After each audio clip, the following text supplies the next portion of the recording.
Financial hardship has been a reoccurring theme throughout history, in all corners of the world. In modern history, governments have begun to overreact to any particular scenario and really use all available methods to attempt to provide a crutch to this broken system. This is how you can tell when the government has run out of ideas. You came here for the truth, so let me unveil that for you. I have a quick video for you today. I want to discuss 3 major themes and also a few other points that I want to make. Let's begin with Venezuela, something that I have covered extensively here at the Money GPS. Why? Because they are the crystal ball. Yes, it's not exactly the same, but we need to understand what could happen in this hyperinflationary scenario. So they're dealing with that right now. And right here we have this article out of Reuters. From makeup to insect repellent, Venezuelans are looking to natural and homemade products in response to the chronic shortages resulting from a deepening economic crisis in the socialist-ruled country. So you have people lining up in these very long lineups. People are getting frustrated. They're starting to riot. They're starting to engage in violence. And you have essentially a country that everything is rationed. So the public can't get what they need, basic things, basic goods. So they are very upset. Some of them are taken to the natural side of things. Others are getting quite upset and beginning to riot. Falling oil prices and a collapsing state-led sector have left the OPEC nations struggling to keep the shelves stocked. They can't do so, and that's why we have all these long lineups there. Quite a difficult scenario for them, for the people that is, but the government, what do? Every single time, they clamp down further. Whenever you see a clamping down, whether it's on liberties or whether it's on actual goods and commodities or the financial sector, you know that it's hurting badly. They never clamp down on anything when things are doing well. In fact, they relax all of the rules and let everything be. Let the good times roll. But that isn't the case right now. China's doing that. We can see how they're trying to put the short sellers in jail, investigating them and so on. You know there's a big problem. Speaking of China, China's embattled prime minister has sought to soothe the febrile financial markets, which have been beset by the near panic over the prospects of the world's second largest economy. So here we have it. Just as always, whenever there's a problem, you reassure the people that everything is okay. And that is exactly the time when you know that everything is not okay. China is not a source of risk, but a source of growth for the world economy. Right there, you know, at the World Economic Forum of all places, you have a situation that really you need to look at the truth. Whenever they come to reassure you that everything is okay, that's exactly when you know that you need to jump ship. You can go on just essentially to look into it further out of the Independent. What I wanted to just note the last part here. Despite some moderation in speed, the performance of the Chinese economy is stable and it is moving in a positive direction. That's right. You have been printing up money to buy up shares of that stock market so you can have the public be rest assured, but it isn't going to work on me. This right here is actually out of Reuters, but I couldn't find the original article, so let's look at this. Finland's center-right government on Thursday proposed to increase taxes on capital gains and those with higher incomes. Money, its finance minister said, would help cover the cost of the migrants coming into the country. That's right, you should be taxed for every reason possible. Any excuse they can use to increase taxation, they will. So, this happens to be focused on the people with higher incomes. Now, the people in the middle class, the people in the lower end are going to say, sure, do it. They have all the money. You should make them pay for it. But the truth is that, as it says in the next line, this move may also encounter accusations that the budget is largely hitting the poor and the middle class. And we know that's the case because it happens every time. As soon as they say they're going to increase taxation, but it's only on this set of people, you know specifically that that is not the truth.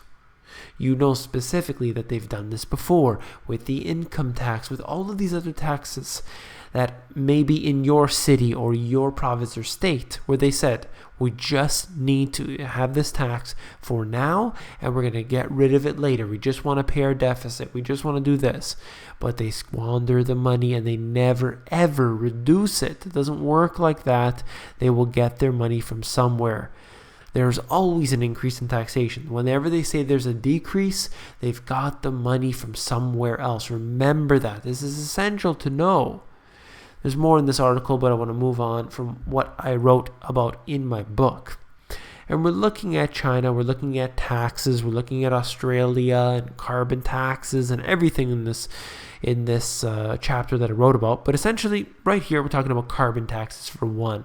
And what carbon taxes are is basically, if you're a polluter, if you're a country or a business or an individual that pollutes, the government is going to tax you on that pollution, on the carbon emissions.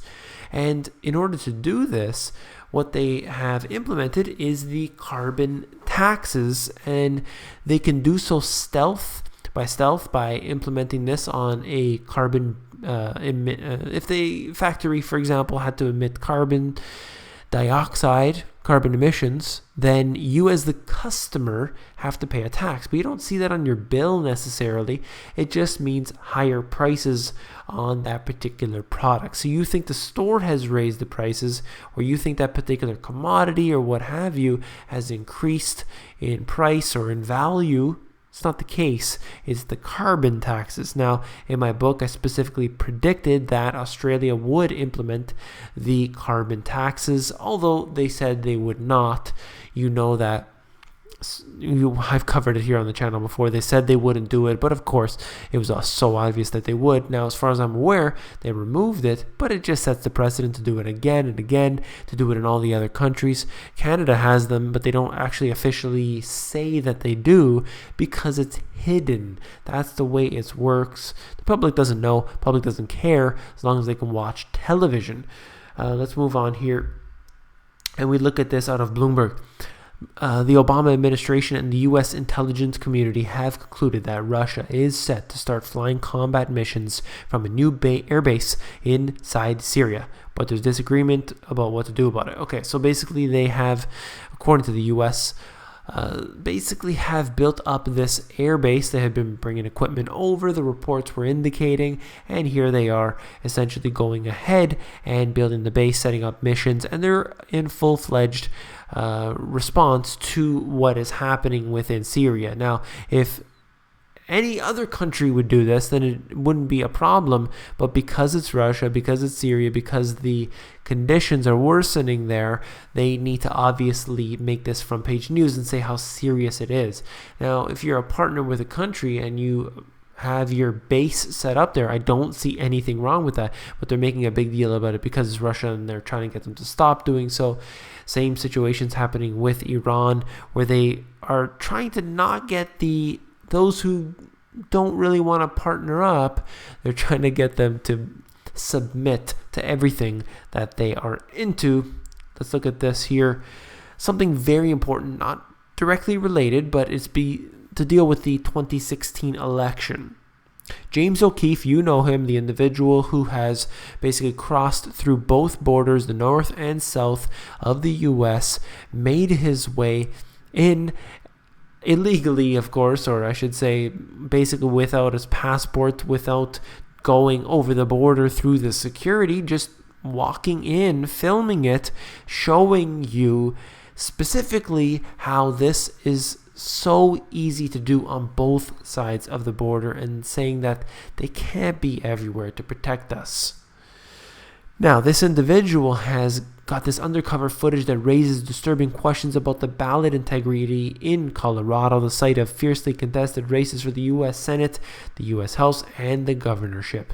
So basically, he went there and found a way to fake the votes and the people who are there are actually going ahead and trying to help them out based on this.